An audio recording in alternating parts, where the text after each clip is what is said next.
Hi, folks. Welcome to the second episode of Facebook Ads.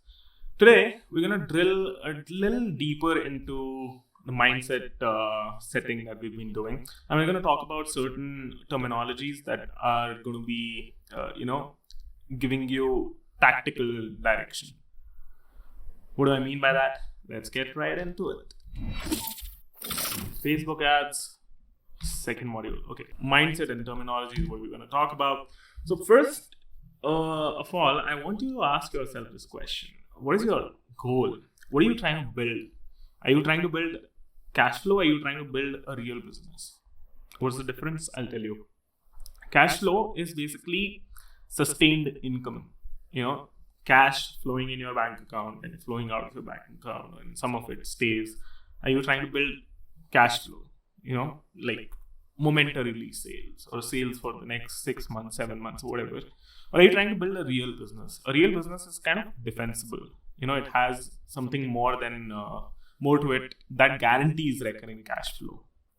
It has a relationship with people. It has a name out there in the market. It has trust of people, right? So Upwork and Amazon, if you go and sell your services on Upwork, or if you sell your physical product on Amazon, or if you have a software product you can do a launch via AppSumo, what you're doing is, no doubt, you're making some money.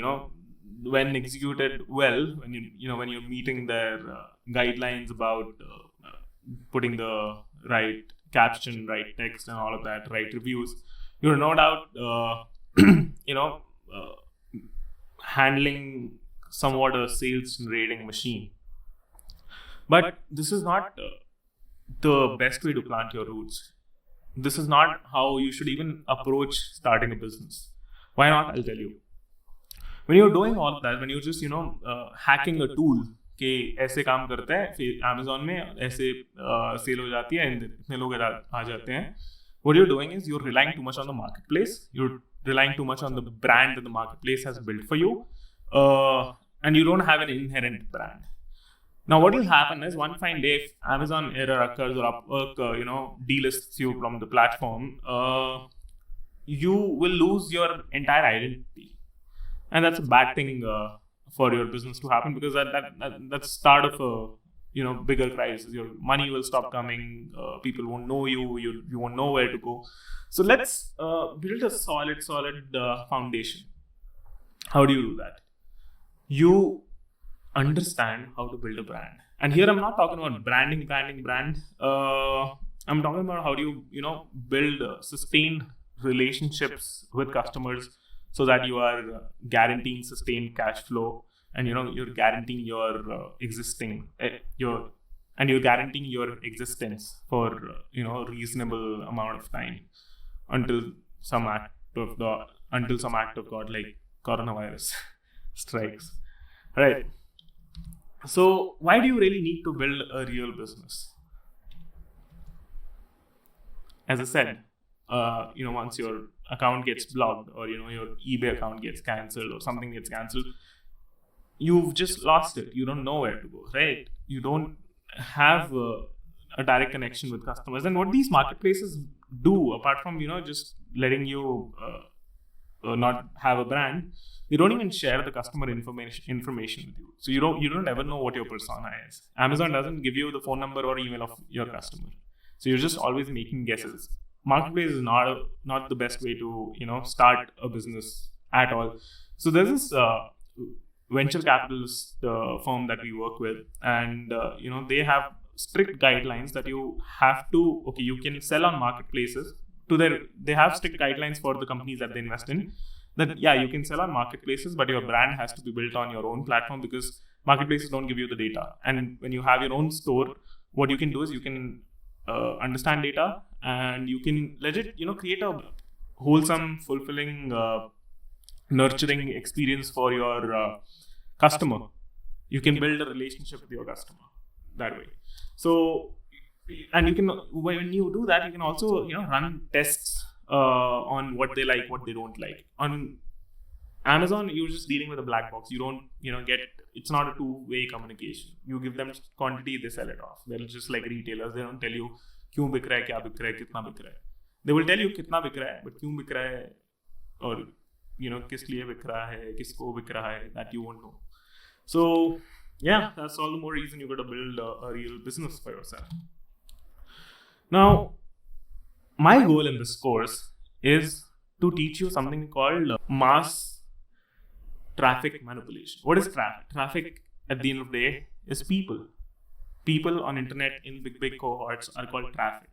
So I will teach you how to understand traffic and take traffic from one place to another and manipulate their journey in order to convince them to buy your product. That's my goal throughout this Facebook ads. That's your goal as well, to execute what I'm teaching you, execute this traffic manipulation technique so that you end up building a business for yourself. You end up building a reputation for yourself. The first thing to achieve this objective is goal setting. You got to set digital goals for your business. So for goal setting, I need you to ask yourself, where do you see your business in 1 year, 5 years, and 10 years? Once you have these goals written down, then we can, connect the dots backwards or walk backwards from there and focus on the digital initiatives that you have to pull off or digital efforts that you have to pull off in order to reach that number. By the way, thinking big makes you big. You still don't know the scale that digital can bring you.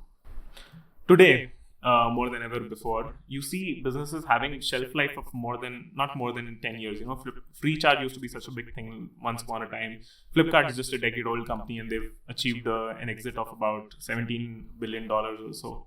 So, what you have to understand here is brands are built very, very rapidly in digital, and sales can accelerate very, very rapidly. You can grow very rapidly in digital.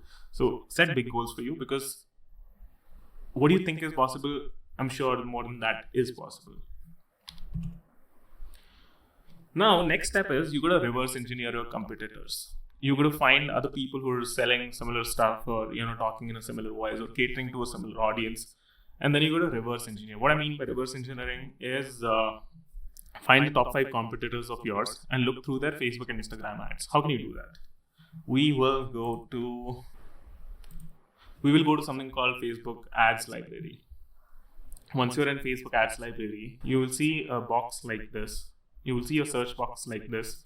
Here, what you do is you put the brand that you want to see ads for. So this feature actually came into being when Cambridge Analytica fiasco happened. Facebook felt the obligation to roll out transparently all the ads everyone's running. So if you know the brand's name, you will see the active ads that they're currently running.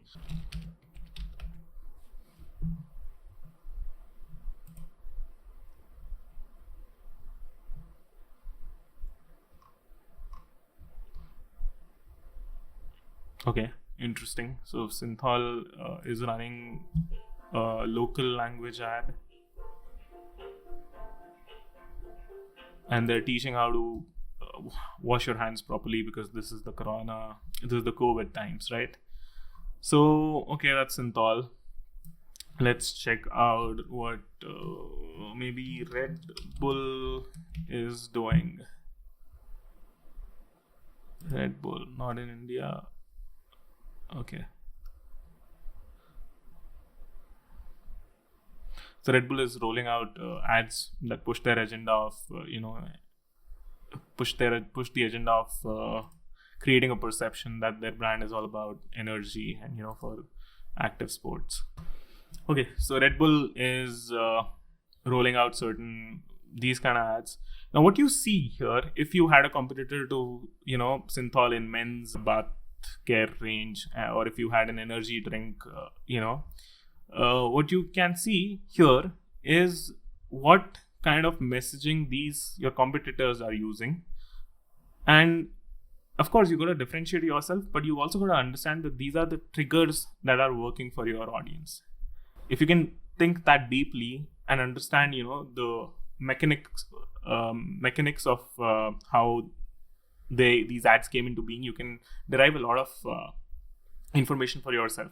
That's why I said reverse engineer your competitors. I observe, why they're saying what they're saying, because the audience responds to this kind of messaging or this kind of thought. Once you understand the thought, once you understand the mechanics behind it, you can use a lot of triggers for your own self. Okay, coming back to this was a tool that I wanted you to be introduced to so that you can use this to reverse engineer your competitor's audience, which is eventually your audience.